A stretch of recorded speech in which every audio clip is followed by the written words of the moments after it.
आज हम बात करने वाले हैं भारत के जुडिशियल सिस्टम में हुए एक बहुत बड़े और सच कहूं तो हैरान कर देने वाले बदलाव के बारे में। एक ऐसा नियम जो 65 सालों से चला आ रहा था, उसे पलट दिया गया। तो चलिए इस पूरी कहानी को समझते हैं। अब सवाल ये था कि क्या कोई जज जो पहले से ही सर्विस में है, वकीलों के लिए रिजर्व पोस्ट के लिए अप्लाई कर सकता है? देखिए, 60 साल से भी ज्यादा समय से इसका जवाब एक सीधा साधा नहीं था। लेकिन फिर एक केस आया और उसने सब कुछ हिला कर रख दिया। तो इस पूरे फेरबदल को ठीक से समझने के लिए सबसे पहले हमें उस सिस्टम की जड़ तक जाना होगा जहां से ये सब शुरू होता है। और वो जड़ है हमारे संविधान का एक बहुत ही महत्वपूर्ण हिस्सा, आर्टिकल 233। ये आर्टिकल बताता है कि डिस्ट्रिक्ट जज, जो किसी भी जिले का सबसे बड़ा जुडिशियल पद होता है, उसकी नियुक्ति कैसे होगी। और दिलचस्प बात यह है कि यह आर्टिकल इस पद तक पहुंचने के लिए दो बिल्कुल अलग-अलग रास्ते बनाता है। तो ये दो रास्ते कौन से हैं? पहला है बेंच से, यानी जो लोग पहले से ही जुडिशियल सर्विस में हैं, जैसे सिविल जज, उन्हें प्रमोट करके डिस्ट्रिक्ट जज बनाया जाता है। और दूसरा रास्ता है बार से। इसमें कम से कम 7 साल के एक्सपीरियंस वाले वकीलों को सीधे भर्ती किया जाता है। अब इस सिस्टम के पीछे सोच ये थी कि कोर्ट में तजुर्बेकार जजों और बाहर से आने वाले नए टैलेंट दोनों का एक अच्छा बैलेंस बना रहे। और देखिए, कोर्ट ने इस बंटवारे को कितने मजेदार तरीके से समझाया है। 1985 के सत्यनारायण सिंह केस में कहा गया कि ये दो अलग अलग धाराओं की तरह है और एक ही जहाज एक ही समय में दोनों धाराओं में नहीं चल सकता। मतलब या तो कोई बेंच की धारा में है या बार की, दोनों में एक साथ नहीं। और ये कोई हल्की फुल्की बात नहीं थी। ये नियम तो समझिए पत्थर की लकीर बन चुका था। दशकों से चले आ रहे अदालती फैसलों ने इसे इतना मजबूत कर दिया था कि इसे बदलना लगभग नामुमकिन माना जाता था। अब ऐसा क्यों था? इसके पीछे एक बहुत बड़ा लीगल प्रिंसिपल काम करता है जिसे कहते हैं स्टे डिसिसिस। ये एक लैटिन टर्म है जिसका मोटा मोटा मतलब है तय की हुई बातों पर टिके रहो। यानी जो फैसले पहले की अदालतें दे चुकी हैं, बाद की अदालतें भी उन्हीं का पालन करें। इससे क्या होता है? सिस्टम में एक स्थिरता बनी रहती है, कंफ्यूजन नहीं होता। और ये कोई 1-2 साल की बात नहीं थी। देखिए, 1960 में रामेश्वर दयाल केस से ये सिलसिला शुरू हुआ। फिर 1965 के चंद्रमोहन केस ने इसे और पक्का किया। 1985 में तो 2 धाराओं वाली बात भी आ गई। और ये सिलसिला 2020 के धीरज मोर केस तक चलता रहा। मतलब पूरे 65 साल तक कोर्ट्स ने बार बार एक ही बात कही, ये दोनों रास्ते बिल्कुल अलग हैं।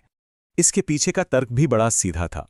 जैसा कि जस्टिस HR खन्ना ने कहा था, उनका मानना था कि अगर इतने सालों से चले आ रहे कानून को, जिसके आधार पर न जाने कितने फैसले हो चुके हैं, उसे अचानक गलत कह दिया जाए तो पूरे सिस्टम में अनिश्चितता और कंफ्यूजन फैल जाएगा। तो सब कुछ सेट था, नियम तय थे, पत्थर की लकीर थी।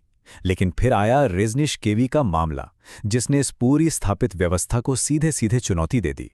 तो कहानी क्या थी? रजनीश केवी ने 7 साल से ज्यादा वकालत की, फिर वो मुंसिफ यानी एक जूनियर जज बनकर जुडिशियल सर्विस में आ गए। इसके बाद उन्होंने डिस्ट्रिक्ट जज की उस पोस्ट के लिए अप्लाई किया जो वकीलों के कोटे से भरी जानी थी। लेकिन केरला हाईकोर्ट ने 65 साल पुराने नियमों का हवाला देते हुए उनकी नियुक्ति को रद्द कर दिया। और यहीं से ये बड़ा सवाल खड़ा हुआ।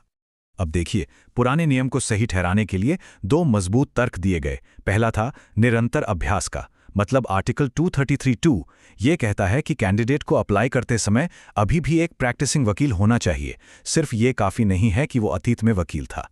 दूसरा तर्क था चुनाव का सिद्धांत, यानी जब किसी ने सोच समझकर जुडिशियल सर्विस ज्वाइन करने का फैसला कर लिया तो उसने वो रास्ता चुन लिया। अब वो वापस वकीलों वाले रास्ते पर नहीं आ सकता। तो एक तरफ 65 साल का मजबूत कानूनी इतिहास और दूसरी तरफ एक अकेला केस।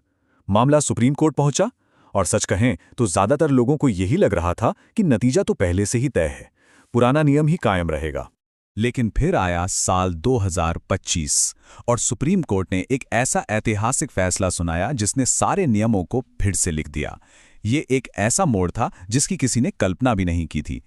ये फैसला कितना बड़ा था, इसका अंदाजा इसी बात से लगा सकते हैं कि रजनीश केवी बनाम के दीपा मामले में 5 जजों की बेंच ने 65 साल की कानूनी परंपरा को पलट दिया और इसे 2025 के टॉप 10 जजमेंट्स में जगह मिली। वाकई एक ऐतिहासिक पल। तो अब सवाल यह है कि इस फैसले के बाद बदला क्या? न्यायिक नियुक्तियों के लिए अब नया रास्ता क्या है? चलिए इसे समझते हैं। तो देखिए, पहले और अब में फर्क क्या है। पुराना नियम कहता था कि बार कोटे से सिर्फ वही वकील अप्लाई कर सकता है जो उस समय प्रैक्टिस कर रहा हो। एक बार कोई जज बन गया तो बस वो प्रमोशन वाले रास्ते पर ही चल सकता है। लेकिन नया नियम कहता है कि अगर कोई जुडिशियल ऑफिसर पहले 7 साल तक वकील रह चुका है तो वो बार कोटे के लिए एलिजिबल है। मतलब अब फोकस इस बात पर है कि उसके पास वो 7 साल का अनुभव है या नहीं, इस पर नहीं कि वो अभी क्या कर रहा है। तो कोर्ट का नया तर्क क्या था? बहुत सिंपल। पहला, आर्टिकल 333(2) 7 साल के वकालत के अनुभव को एक क्वालिफिकेशन यानी एक योग्यता मानता है। दूसरा, ये आर्टिकल कहीं नहीं कहता कि अगर वो व्यक्ति बाद में जज बन जाए तो ये योग्यता खत्म हो जाएगी। मतलब ये कोई डिस्क्वालिफिकेशन नहीं है। इसीलिए कोर्ट ने सभी राज्यों को निर्देश दिया कि वे अपने भर्ती नियमों को इस नई समझ के हिसाब से बदलें। हाँ, एक जरूरी बात यह है कि यह फैसला भविष्य में होने वाली नियुक्तियों पर ही लागू होगा। तो जाहिर है इस ऐतिहासिक फैसले ने डिस्ट्रिक्ट जज बनने का एक नया रास्ता खोल दिया है। लेकिन ये हमें एक बड़े और विचार करने वाले सवाल के साथ छोड़ जाता है। क्या यह नया रास्ता ज्यादा टैलेंट को जुडिशरी में लाकर इसे और मजबूत करेगा, या फिर ये बेंच और बार के बीच की जो एक जरूरी लाइन थी उसे धुंधला कर देगा? इस पर सोचना जरूरी है।